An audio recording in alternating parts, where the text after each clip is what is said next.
Hey everybody, and welcome back to my channel. My name is Noah Kellman, and I'm here to teach you everything that I know about modern piano and improvisation. So last time we started our discussion of triad pairs and looked at triadic harmony. So we actually used triad pairs to build gorgeous voicings that we could use in all sorts of different contexts over different chord progressions, etc. But as promised, today we are actually going to look at triad pairs from the linear melodic improvisation perspective. So get ready, we're going to dive in, and this is going to be a lot of fun. But first, if you are new to the channel, please consider clicking the subscribe button and hitting the bell to turn on notifications so you don't miss any more free lessons just like this one today. And also, in return for all this info, all I ask is that you smash that like button because that really helps me out on YouTube. All right, without further ado, let's dive into triad pairs. So really quick, if you didn't watch the first video, I highly recommend you do that, but quick review here. What is a triad pair? Literally, we are just taking one triad and pairing it with another one. So D major and C major. But there have been some really great ways of opening up our improvisation which have been based on triad pairs. Now I said this in my last video, but I think it's really important to understand that, you know, the idea of soloing in D major and C major is not necessarily that new or that revolutionary. What we try to do as improvisers is we try to learn new perspectives on our lines and our improvisation. So for example, many students come to me and say, hey, my lines just all feel like scales. I feel like everything I play is so linear and it sounds like I'm just playing the stuff I practice. It sounds very academic. How do I open up my lines? Well, there are a lot of different ways to do that, right? I mean, one obvious way is transcribe musicians who have much more intervallic styles of improvisation, but there are some really great different perspectives and viewpoints that we can draw from to really target changing up our lines so they are no longer so linear and straightforward in that sense. Now, a lot of people have studied this stuff before and even created some great resources. For example, back in the day, I studied Jerry Bergonzi and Walt Weisskopf's books, which had lots of great pentatonic exercises. I believe there was a triad pair book by one of them as well. Forgive me, I don't remember the exact name of the book. But yeah, check out their stuff if you want to dive deeper into this. Now, basically what we're going to look at today is a way that we can break up our lines. So the scale version of C Lydian, of course, would be, if we improvise with that, it's going to sound very linear, very boring.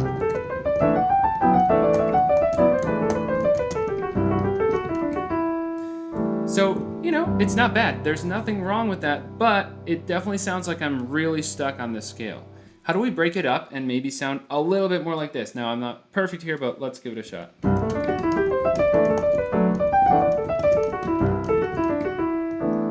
Didn't love one of those voicings in my left hand, but I think that gets the point across. So our perspective today is not going to be pentatonics, which would be based on pentatonic scales, and is something I've talked a bit about on this channel.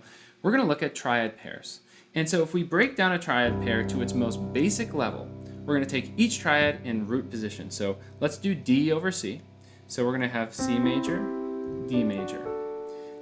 On the most basic level, what we're going to do is now play linearly the notes of each inversion, but do one triad after the other. So we're going to do C major, D major.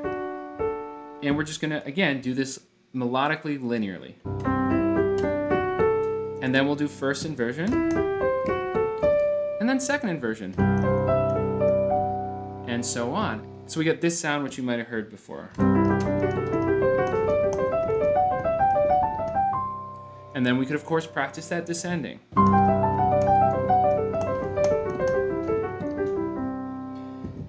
And that right there is the basis for improvising using triad pairs. Now, where do we go from here?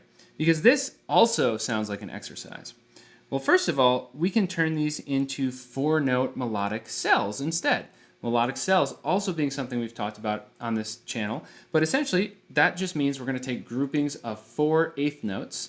And so in the case of a triad pair, we can essentially add a glue note. So something like this.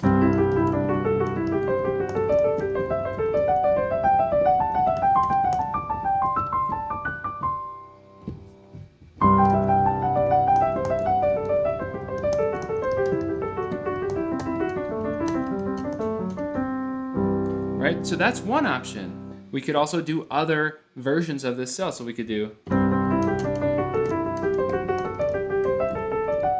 right?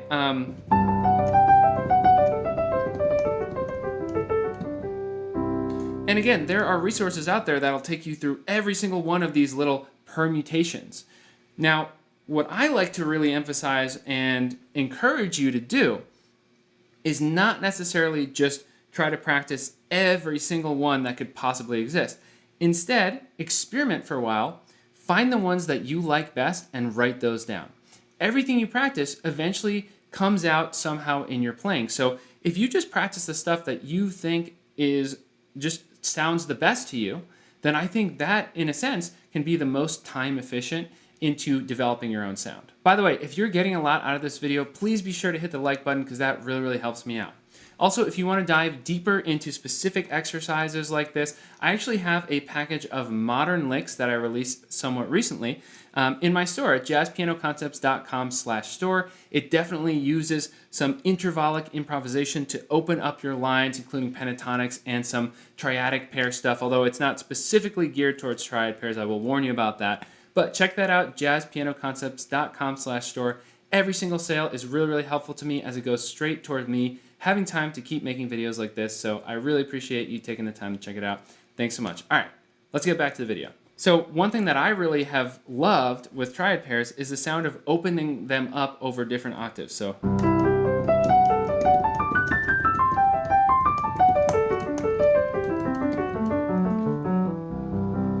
again, that was just D over C, but I'm opening up into larger spaces.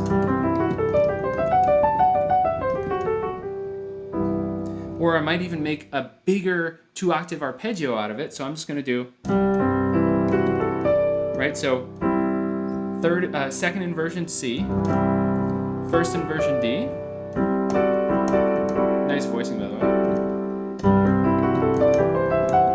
And you can just literally repeat that up the piano, and it sounds awesome.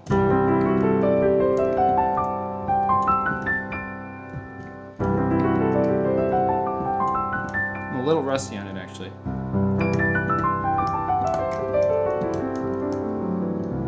So that's really, really pretty in my personal opinion. And for that reason, I practiced that at one point, and then I stopped practicing it, and I started to get rusty, unfortunately. But I'll probably practice that again.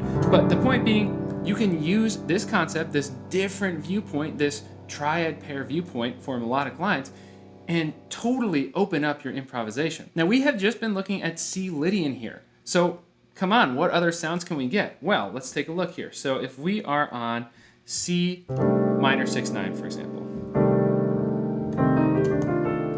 we could look at D minor over C minor. So that's a really interesting.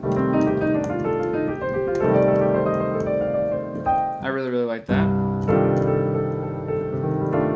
It's really interesting because we have this 11. So again,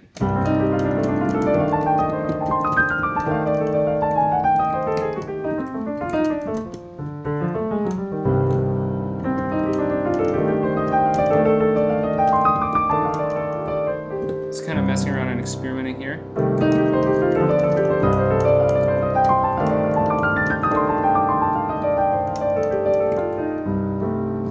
We can get some really, really nice sounds out of that. Now, of course, this tutorial is a bit high level, and I don't just mean advanced. I mean, instead of getting down into every possible triad pair and exactly how to practice it, I'm showing you the concept, the technique here, so that you can actually dive in and find the ones that you like best. So I would really, really be super excited if you actually posted some of your favorite triad pairs for melodic improvisation in the comments, or also any patterns that you come up with, right? So if you actually come up with an interesting pattern, feel free to let us know kind of how you're playing it using numbers, or even if you want to link to some sheet music or something like that. That would be really, really fun.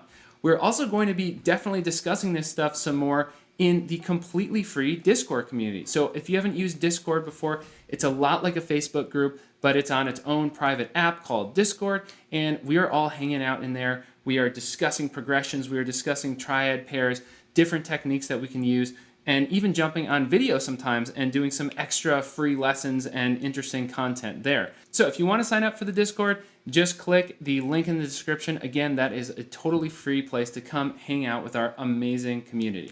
All right, so a quick summary of what we've kind of gone over today. Triad pairs are the combination of two triads to create interesting sounds on top of each other. We can use these by creating melodic patterns to open up our improvisation and get a different sound.